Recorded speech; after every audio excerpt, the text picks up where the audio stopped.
If you want to be the Tom Nook of Hyrule, I've collected the best rupee making methods in Hyrule, including all the different methods so you don't get bored just shooting animals in the face. Alright, let's go! Let me know in the comments any that I've missed so we can all help each other out. So we'll start with the gem farming. So gems are a fantastic way to make money just simply by selling them. Like, you will find heaps of them, especially amber. Amber is really abundant in this game, but you can just go to any vendor and sell any gems that you have. Though I would keep diamonds for the Scimitar of the Seven, which I did talk about in my last weapons video, which I'll link here for you guys. But otherwise, going into caves and farming gems is really valuable. Now, any of these like rock formations that you destroy to get gems will eventually respawn. So if you find locations that you like, definitely mark them on your map so you can come back to them. One that I really like is in the Snowfield Stable well. If you go down here, there are plenty of these rock formations that you can break, but there's also fairies down here as well. So plenty of good reasons to go there, plus another reason which we'll talk about a little bit later. But on top of that, there is also down near the Lakeside Stable, like all the way to the south in the Bronas Forest, there are these creatures called Dondons, which if you feed them luminous stone, they will consume the stone, and then if you come back in like half hour or so, they will have dropped some gems. So if you're looking to do sort of like a gem like rotation in terms of a farm, I would come here, drop some luminous stone, and then go off and collect some gems, whether that be at the Snowfield Stable well or wherever other caves that you've come across that have a good amount of the rock formations that you can destroy. So go there, farm up as many as you can, and then return to the Dondon location and collect your spoils, and then just feed them more luminous stone. And even if you're not farming anything, you can do this. Like if you have the fast travel point, the shrine that's near the Lakeside Stable, you can return here as often as you like and just like grab up any of your gems and then drop the luminous stone and then sort of head back and forth just as you're like off exploring. You don't have to farm, you can just sort of do that as you sort of have the free time. But that's really the most successful way to make gems, is by coming here, collecting the Dondons, and then going to locations like caves on the map that have heaps of those rock formations, or going to wells that have them as well, as you can often find rock formations in wells as well. The next method is the most common, and that is farming meat. Now, you could also do this in Breath of the Wild as well, but by prime meat or gourmet meat, if you cook these up into meat skewers, you can actually sell them for a hefty profit, significantly more than the meat itself is actually worth on its own. So like a full like 5 stack of prime meat is worth 135, whereas a full stack of gourmet meat is worth 315 once you've turned it into skewers, which is significantly more than its original worth. In order to get these meats, the best place that most people seem to farm is around the Snowfield Stable, which is perfect because we can also drop down into that well to get the gems as well while you're there.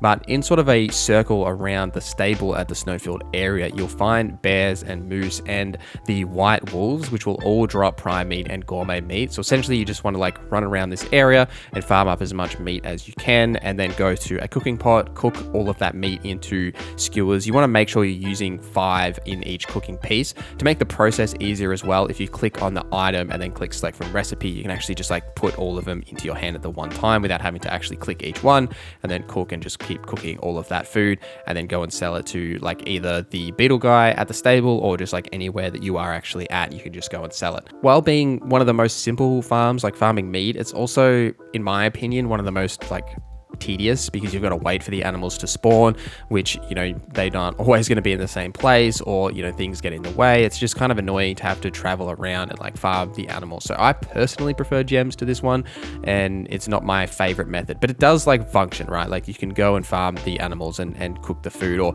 even without farming, like if you come across any of these animals just while exploring, kill them to grab their meats as well. Elixir farming is another method that's a little bit lesser known, but it functions exactly the same as sort of the meat farm, really, in that you want to make elixirs with the higher quality or the rarer monster parts. So you want to have 4 of these plus 1 critter, and then turn that into any kind of elixir. It doesn't really matter what type of elixir, it's just the quality of those monster parts. So a big thing here, right, is if you've got like Lionel parts as well, those are sort of worth the most. And because you can farm the Lionels at the Floating Coliseum to get their parts, if you want to just like stand there and farm the Lionels for ages, you can do that and then collect all of the Lionel parts and then go and sell them.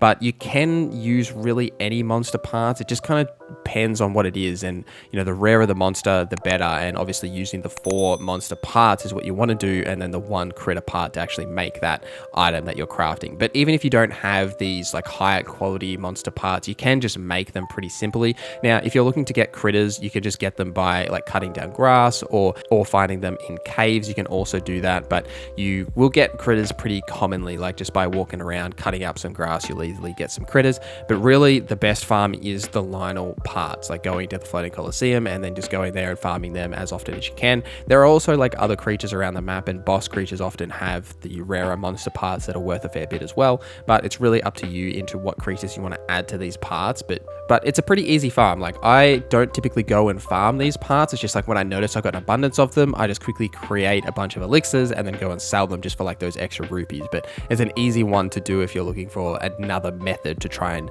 earn as much rupees as possible. The next method is not the most efficient, but it is a way to just get rupees in a little bit of a different way. So these are the flight challenges. So the first one is on Eventide Island, which you will have to complete the quest on this island first by talking to the NPC just near the island. Once you've completed that quest, these 2 gentlemen will pop up at the top of the island, and you can do like this glider challenge where you have to glide the glider into like the bullseye. If you get right in the center, you get 100 rupees, and it does cost you 20 rupees just to participate in this challenge. So every time you successfully hit the bullseye, you'll essentially get 80 rupees in total. If you don't hit the bullseye, you'll get a smaller amount of rupees, so you'll get something, but you won't get that 80 sort of bonus that you do get. Now, this isn't the most efficient way, and it does take a bit of time because you'll just constantly have to be doing this, and obviously if you fail, then you don't get those rupees, so there's a bit of, like risk reward into that factor. But it's a okay challenge, like if you wanted to farm some rupees in a different method. And the other, which is probably the one that I prefer of these like flight challenges, is just the flight range itself. So this one,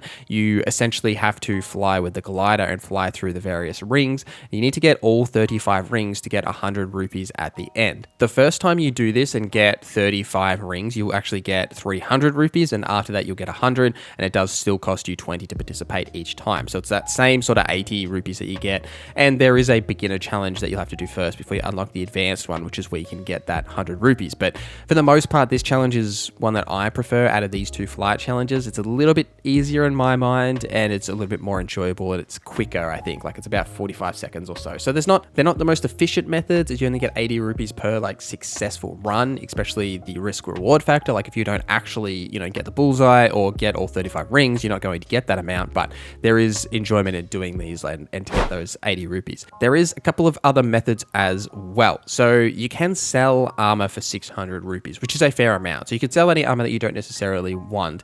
And if you have amiibos can drop armor as well. So you can get extra armor via that method and then sell them. Though I don't have any amiibos, so I can't show you any footage of that. But if you don't have any amiibos like me, you can sell certain armor pieces that you can buy back from the bargainer statues, like the pieces of the depth set or any of the sort of rarer amiibo sets that you can get. The bargainer statues can sell you copies of those for pose. So say if you've got a piece that you want to sell, you can sell it and then go and buy it again for pose and then go and sell it again. So you're essentially trading pose for rupees, which is a method that you can do. You can also farm the bloopies that you see, like they often lead you to caves, but if you shoot them, they will give you rupees as well. And the last is the construction gentleman that holds up the sign. So if you complete his little challenge when you find him throughout the world, he'll give you 20 rupees plus another couple of things. Let me know in the comments if I've missed any potential rupee farms. Thank you guys for watching this video till the end. Thank you to our members for supporting the channel. My name is NorZZa, and I hope you have a great day.